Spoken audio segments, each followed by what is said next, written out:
So hey guys, welcome back to my channel again. और इस video में हम बात करेंगे इग्नू के बारे में।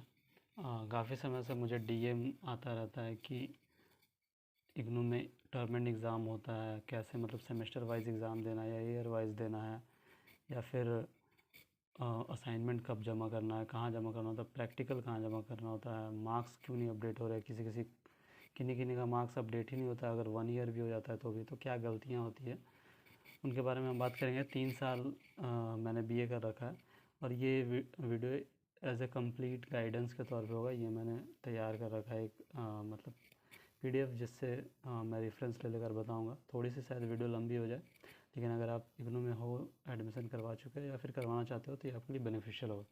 चाहे आप कोई भी प्रोग्राम करना चाहते हो, पीजी, यूजी, डिप्लोमा, सर्टिफिकेट, कुछ भी, तो ये वीडियो आपके लिए हेल्पफुल होगा। अदरवाइज़ कुछ रह जाता है अगर, तो आप मुझे डीएम कर सकते हो ऑब्वियसली इंस्टाग्राम पे। सो सबसे पहले तो मैं बता दूं, 2 बार एडमिशन होता है इग्नू में। एक बार होता है जुलाई में, एक बार होता है जनवरी में, ठीक है। और ये जुलाई 2022 का प्रोस्पेक्टस है, बिकॉज अभी जुलाई 2022 सेशन का ही एडमिशन चल रहा है। तो जब एडमिशन स्टार्ट होता है तब इग्नू अपना प्रोस्पेक्टस निकालती है। कॉमन प्रोस्पेक्टस के नाम से जाना जाता है वो। और ये मैंने इंग्लिश में डाउनलोड किया, आप हिंदी में भी डाउनलोड कर सकते हैं। ये चीज़ आपके पास मस्ट होनी चाहिए अगर आप मीन्स कर रहे हो, तैयारी प्रिपरेशन कर रहे हो तो, ठीक है। और इसका लिंक भी मैं डिस्क्रिप्शन में दे दूँगा, आप वहाँ से डाउनलोड कर सकते हो ये प्रोस्पेक्टस। हिंदी में और इंग्लिश में मैं दोनों में देने की कोशिश करूँगा, ठीक है।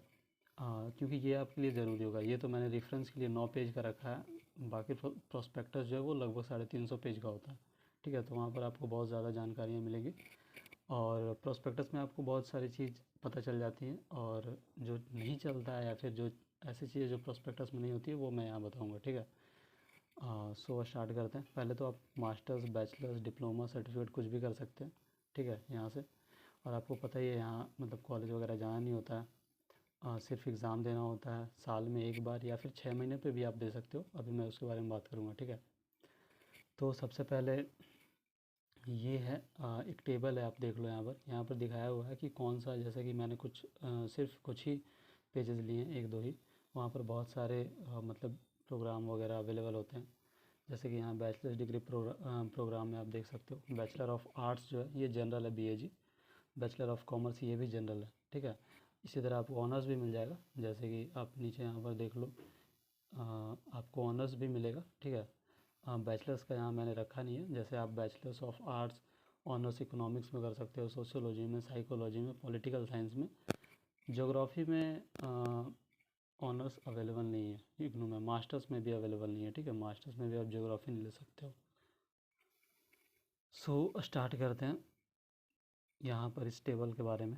पहले तो आप देख लो, जैसे कि बीएजी होता है, बैचलर ऑफ आर्ट्स, ठीक है। कोई एक भी आप ले लो एग्जाम्पल में, और ये उसका कोड है, उस कोड को ध्यान मत दो। और ये सब चीज़ आपके अभी काम का नहीं है। ये सिर्फ आपको देखना है एलिजिबिलिटी, आप एलिजिबल, अगर आपने 10+2 कर रखा है या फिर उसके इक्विवेलेंट कोई कोर्स कर रखा है, तो आप एलिजिबल हो बैचलर ऑफ आर्ट्स के लिए। मीडियम हिंदी और इंग्लिश दोनों मीडियम में आप कर सकते हो। 3 साल का मिनिमम ड्यूरेशन रहेगा, 3 साल आपका कोर्स का होगा, तो 3 साल में आपका बैचलर्स कंप्लीट हो जाएगा। अगर आप चाहो तो 6 साल में भी कर सकते हो। इसका मतलब ये है कि आपका जो रजिस्ट्रेशन है वो 6 साल के लिए वैलिड रहेगा। अगर आप 1-2 साल एग्ज़ाम बीच में नहीं दे पाते हो, आपको स्किप करना है, किसी वजह से आप फंसे हो कहीं, तो आप स्किप कर सकते हो। आपका जो रजिस्ट्रेशन है वो 6 साल तक वैलिड है। आप अगर इस साल एग्ज़ाम नहीं दे पा रहे हो तो कोई बात नहीं, 6 महीने बाद दे दो, या फिर 1 साल बाद दे दो, या फिर 1.5 साल बाद दे दो, 2 साल बाद भी दे सकते हो, कोई दिक्कत नहीं है, ठीक है। ये सब चीज़ में फ़ायदा है इग्नू में, जो आपको हर जगह बहुत आसानी से देखने को नहीं मिलता है। बहुत ज़्यादा लेंथी प्रोसेस होता है उधर, अदर यूनिवर्सिटी में अगर आप रेगुलर कैंडिडेट होते हो तो। और ये फ़ी स्ट्रक्चर है 11,400 टोटल लिखा हुआ, 3800 पर ईयर, ठीक है। और सेशन जनवरी में भी ये प्रोवाइड किया जाता है, और अभी जुलाई में भी। तो जुलाई वाले में आप अभी जैसे एडमिशन अगर करवाओ तो जुलाई वाले में, अगर जनवरी वाले में करवाओगे तो आप उस समय भी कर सकते हो, ऐसा है। कुछ रजिस्ट्रेशन फ़ी अप्लीकेबल होता है, जैसे 300-500 अलग अलग कोर्सेज में, ठीक है। मोस्टली पे 300 होता है। और ये तो हुआ कि आप इस तरह से और सबको भी मिला सकते हो। जैसे मास्टर्स ऑफ आर्ट्स है फोल्कलोर एंड कल्चरल स्टडीज़ में, अगर आप देखें तो ग्रेजुएशन इन एनी डिसिप्लिन होना चाहिए आपका। मीडियम सिर्फ इंग्लिश में ये दिया गया है, 2 साल का होगा मिनिमम, 4 साल का मैक्सिमम होगा। 12,000 रुपये फ़ी स्ट्रक्चर है, ठीक है। इस तरह से आपको सारा आपका जो प्रॉस्पेक्टस होगा आपको उसमें दिख जाएगा। ठीक है, तो आप वहाँ से आप मिला सकते हो कि आपको कौन सा करना है, उसका फ़ी क्या लग रहा है और उसके लिए एलिजिबिलिटी क्या होनी चाहिए वगैरह वगैरह। अभी ये सेमेस्टर वाला बात मैं करूँगा, ये कॉमन क्वेश्चन है बिकॉज रेगुलर जो भी यूनिवर्सिटियाँ हैं, मतलब बहुत स्टेट को छोड़, मतलब कुछ स्टेट में ऐसा होता है कि ईयर वाइज ही है, बट बहुत सारे स्टेट में सेमेस्टर्स हो गया। तो यहाँ पर क्या आपको 6 महीने पे एग्ज़ाम देना पड़ेगा या साल भर में देना पड़ेगा, ये सब चीज़ें कब कब आपको मतलब एग्ज़ाम फॉर्म भरना है, ये सब चीज़ अभी हम बात करेंगे। ये अभी मेन टॉपिक यहाँ पर रहा है, जो इन सब मैंने यहाँ पर टॉपिक लिखा हुआ है कि इन सब के बारे में हम बात करेंगे। ठीक है, तो सबसे पहले तो मैं अब आपको बताता हूँ जो मेन प्रोसेस क्या होता है। ये तो मैंने आपको इतना बता दिया कि बेसिक क्या है, मतलब आपको जानकारी मिलनी चाहिए। आप करवाने अब सोच रहे हो अगर, तो आपको क्या करना है। सबसे पहले तो आपको एडमिशन करवाना होता है। ठीक है, एडमिशन आप करवाओगे तो आपको एडमिशन फ़ी लगेगा। एडमिशन फ़ी मतलब जैसे यहाँ पर आप 11,400 देख रहे हो ना, तो इसका 3,800 रुपये पर ईयर जो बोल रहा है ना, तो लगभग 3,800 रुपये फर्स्ट टाइम में आपको लगेंगे। ठीक है, जब आप एडमिशन करवा रहे हो तब।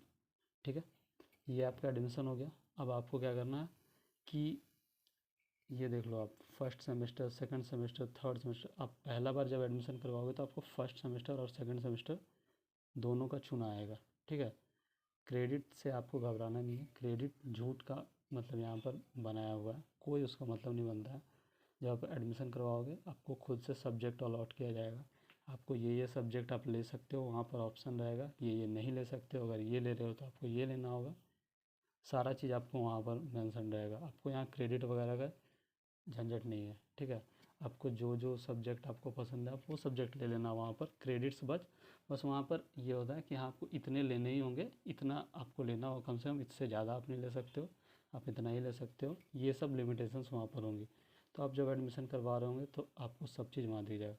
फर्स्ट ईयर में आपने जैसे करवाया, ये मैं बैचलर ऑफ आर्ट्स प्रोग्राम के बारे में बात कर रहा हूँ। इसी तरह से आपको सब में चेक कर लेना, अपना प्रोस्पेक्टस में देख लेना है। ठीक है, नहीं भी आप चेक करोगे तो कोई मतलब नहीं बनता है। ठीक है, इसमें बहुत ही सिंपल प्रोसेस है। सेमेस्टर 1 और सेमेस्टर 2 कुछ चीज़ें ध्यान देनी होती है, वो मैं आपको बताऊंगा। ठीक है, अभी सेमेस्टर 1 और सेमेस्टर 2, जैसे आपने फर्स्ट टाइम जब ये करवाया, एडमिशन करवाया, तो आपने चुन लिया। ठीक है, और जब आपको एग्ज़ाम देना है ना, तो आप एक साल पे अगर एक बार एग्ज़ाम दोगे तो सेमेस्टर 1 और सेमेस्टर 2 दोनों का एक बार एग्ज़ाम होगा। जो भी 8 सब्जेक्ट्स होंगी उन 8 सब्जेक्ट्स के आपको 8 दिन में एग्ज़ाम देने होंगे। हर सब्जेक्ट का 150 रुपये लगेगा एग्ज़ाम का। ठीक है, ये एग्ज़ाम जब आप देते हो तब आपको रजिस्ट्रेशन करना होता है एग्ज़ाम के लिए, एग्ज़ाम फॉर्म भरना होता है और उस समय फ़ी पे करना होता है। और अगर आप इसको तोड़ तोड़ कर देना चाहते हो तो 6 महीने पर आप पहले सेमेस्टर 1 का एग्ज़ाम दोगे और सेमेस्टर 2 का एग्ज़ाम दोगे। तो मोस्टली लोग एक बार साल में एग्ज़ाम देते हैं। तो मैं मान के चलता हूँ कि अगर आप एक बार साल में एग्ज़ाम दे रहे हो तो क्या करना है, आपने अभी जैसे जुलाई में एग्ज़ाम फॉर्म भरा। ठीक है, फिर जब नेक्स्ट टाइम जब जून में जब एग्ज़ाम होगा, जून 2022 में, सॉरी जून 2023 में। ठीक है, तो उसका फॉर्म निकलेगा लगभग अप्रैल के आसपास, मार्च अप्रैल में। मतलब इस तरह से नाम आएगा कि टर्म एंड एग्ज़ाम फॉर्म जून 2023। ठीक है, तो आपको उसमें फॉर्म भरना होगा अपने 8 सब्जेक्ट के लिए। फिर आप उस समय फॉर्म भर दोगे, फिर उस समय एक फॉर्म आएगा री रजिस्ट्रेशन का, तो आपको री रजिस्ट्रेशन करना होगा सेमेस्टर 3 और सेमेस्टर 4 के लिए। फिर आप अलग से 8 सब्जेक्ट चुनोगे। ठीक है, और फिर आपका 3,800 रुपये जैसे है तो 3,800 रुपये फिर लगेगा वहाँ पर। ठीक है, और फिर आपका एक साल बाद जब टर्म एंड एग्ज़ाम फॉर्म आएगा तो आपको सेमेस्टर 3 और सेमेस्टर 4 का 8 सब्जेक्ट का एग्ज़ाम देना होगा। उस समय भी आपको 150-150 रुपये हर एग्ज़ाम के लगेंगे। फिर उसी तरह री रजिस्ट्रेशन आपको करना है। फिर आपको एग्ज़ाम एक साल बाद फिफ्थ और सिक्स सेमेस्टर का देना है। ये होता है पूरा प्रोसेस। और अब इसके बीच में मैं बता रहा हूँ, जब एग्ज़ाम होने वाला होता है उससे पहले, जैसे जब टर्म एंड एग्ज़ाम फॉर्म आता है उसी के आसपास आपको असाइनमेंट जमा करना होता है। वहाँ पर डेट आता है कि ये लास्ट डेट है असाइनमेंट सबमिट करने का। ठीक है, तो आपको असाइनमेंट सबमिट करना होता है। और जिस पर्टिकुलर सब्जेक्ट में प्रैक्टिकल होता है आपको प्रैक्टिकल भी जमा करना होता है। तो ये चीज़ आपको ध्यान रखना है जब आप चुन रहे होगे ना, जब आप प्रोस्पेक्टस में आप अपने पर्टिकुलर, जैसे बैचलर ऑफ आर्ट्स अगर आप कर रहे हो ऑनर्स इकोनॉमिक्स में, तो इकोनॉमिक्स वाला जब आप वहाँ पर सब्जेक्ट देख रहे हो ना, तो आपको उस सब्जेक्ट के बारे में वहाँ पर देख लेना कि वहाँ लिखा तो नहीं है कहीं कि इसमें प्रैक्टिकल भी है, क्योंकि ये चीज़ ध्यान देना होता है। एक बार आप ये चीज़ आप अपना ध्यान दे लेना कि क्या होता है। जैसे ग्रेड कार्ड क्या होता है, जब आप ग्रेड कार्ड चेक करोगे ना तो उसमें नीचे लिखा आता है, वो मैंने अभी यहाँ बनाया नहीं है, लेकिन कुछ 2 3 4 ऐसे ऐसे कोर्सेस होते हैं, मतलब 2 3 4 ऐसे ऐसे सब्जेक्ट होते हैं जहाँ आपको प्रैक्टिकल जमा करना होता है। ठीक है, ये सब चीज़ ध्यान देना होता है। अदरवाइज़ लोग सिर्फ असाइनमेंट जमा करके भूल जाते हैं, उनको पता ही नहीं होता कि प्रैक्टिकल भी जमा करना होता है, तो नहीं आता है उनका जो मार्क्स होता है वो तुरंत नहीं आता है। ठीक है, वो मार्क्स अपडेट ही नहीं होता जब आप प्रैक्टिकल नहीं जमा करते हो तो। और अगर नहीं जब आपका मार्क्स वगैरह अपडेट होता है तो उसके लिए भी कोई, अभी मैं उसके लिए भी बात करूँगा। ठीक है, सो ये हुआ कि आपको 3 साल में तीनों बार असाइनमेंट जमा करना होगा, 3 बार जब आप एग्ज़ाम दोगे तो उससे पहले 8 सब्जेक्ट का। ठीक है, जिसमें जिसमें असाइनमेंट, अगर किसी में प्रैक्टिकल तो आपको प्रैक्टिकल भी जमा करना होगा। ये चेक आप कैसे करोगे, ये चेक आप वहाँ पर करोगे जहाँ आप कॉमन प्रोस्पेक्टस देख रहे हो।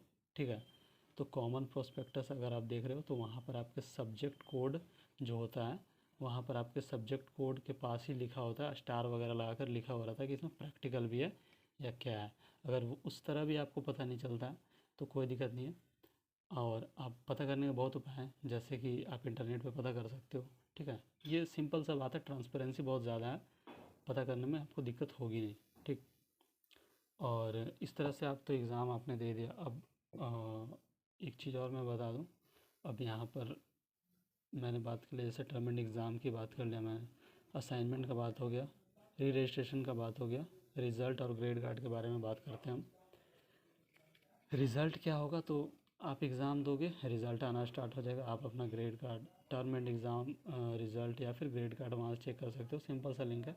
ठीक है, वहाँ से आप चेक कर सकते हो अपना एनरोलमेंट नंबर डाल के, और आपका असाइनमेंट में क्या मार्क्स मिला, ये सब चीज़ अभी आपको दिख जाता है वहाँ। ठीक है, अगर मार्क्स वगैरह अपडेट नहीं हो रहे हैं तो उसके लिए भी मैं अभी आपको बताऊँगा क्या प्रोसेस है।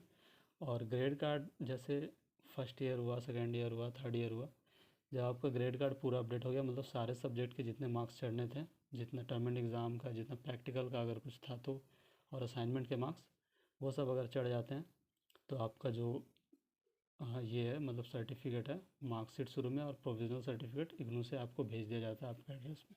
ठीक है, ये हुआ। और एक बुक के बारे में मैं बता दूं, जब आप एडमिशन करवाते हो तो आपसे पूछा जाता है कि आप हार्ड कॉपी बुक लेना चाहते हो या सॉफ्ट कॉपी। अगर सॉफ्ट कॉपी लेते हैं तो आपको शायद 200-400 रुपये का छूट मिलता है, और मैंने तो हार्ड कॉपी ऑप्ट किया था। हार्ड कॉपी आप भी ऑप्ट करना अगर आप पढ़ना चाहते हो तो आपको क्या है कि पोस्टमैन के द्वारा मतलब भेज दिया जाएगा आपका बुक आपके एड्रेस पे। And the last but not list ये है कि आपका ग्राइवेंस, ये जो है बहुत ही बड़ा इश्यू है इग्नू में, कि लोगों को पता नहीं चलता है हम किसके लिए कहाँ कांटेक्ट करें। फ़ोन जल्दी नहीं उठाते लोग, कभी कभार ऐसा होता है। तो आप क्या कर सकते हो, एक तो बहुत अच्छा चीज़ है कि ग्राइवेंस का वहाँ फॉर्म होता है, अगर आप ग्राइवेंस लगाते हो। ठीक है, अगर आप ग्राइवेंस लगाते हो तो वहाँ पर बताया जाता है, ये शायद मेरे प्लेलिस्ट में आपको मिल जाएगा। ठीक है, ग्राइवेंस वाला शायद मैंने एक बना रखा है। ग्राइवेंस में आप डाल सकते हो कि आपका क्या इशू है, तो वो ऑफिशियली वहाँ से मेल करते हैं आपको, आपका इशू को कंसर्न करके। ठीक है, एक तो ये तरीका होता है। फिर आपका फ़ोन नंबर दिया हुआ होता है कि आपको कब कहाँ किससे कांटेक्ट करना है, क्या चीज़ में। जैसे कि मान के चलो आपको यहाँ पर मैं दिखाऊँ, अगर कुछ प्रॉब्लम है कि आपका हॉल टिकट मीन्स आपने एग्ज़ाम देना स्टार्ट किया और आपका एडमिट कार्ड में कुछ प्रॉब्लम हो गया या नहीं आया, वैसे ऐसा होता नहीं है कभी, लेकिन उन सब चीज़ों के लिए यहाँ दिखाया गया है कि आपको इस नंबर पे कॉल करना है, या आपका ये सब ईमेल आईडी दिया हुआ है, ये करना है। ठीक है, फिर रिज़ल्ट वगैरह में अगर रिज़ल्ट नहीं आया, लेट हो गया कुछ ऐसा, तो ये सब नंबर है, declaration of results of masters, bachelor and diploma program, इन सब चीज़ का। ग्रेड कार्ड, अगर आपका इशू ग्रेड कार्ड में मार्क्स नहीं चढ़ रहे हैं तो प्रोविज़नल सर्टिफिकेट आपका नहीं आया मास्टर का, या फिर कुछ ऐसा चीज़ है। ठीक है, तो आपको मतलब यहाँ आप कांटेक्ट कर सकते हो इस नंबर पे, और ये ईमेल आईडी वगैरह वगैरह। तो ऐसा आपको, जो आप प्रोस्पेक्टस डाउनलोड करोगे, मैं लिंक में भी दे दूँगा। सो अगर आप प्रोस्पेक्टस डाउनलोड करते हो ना, तो वहाँ पर आपको सारा ये सब चीज़ मिल जाएगा। 350 प्रोस्पेक्टस है, बहुत ही ईजिली वहाँ पर सारा चीज़ डिफाइन किया गया है। बहुत ईजिली नहीं कहूँगा, लेंथी कहूँगा, 350 बिकॉज बहुत ज़्यादा पेज होता है। सो आप वहाँ पर फिर भी खोज सकते हो मोटा मोटी क्या क्या चीज़ प्रॉब्लम्स है आपके, मतलब आप फेस कर रहे हो और उसका सॉल्यूशन क्या होगा। अदरवाइज़ आप मुझे डीएम कर सकते हो। आज के लिए बस इतना ही था, और आई होप कि मैंने मतलब बहुत ज़्यादा डाउट्स आपके क्लियर किए हों। और मिलते हैं नेक्स्ट वीडियो में।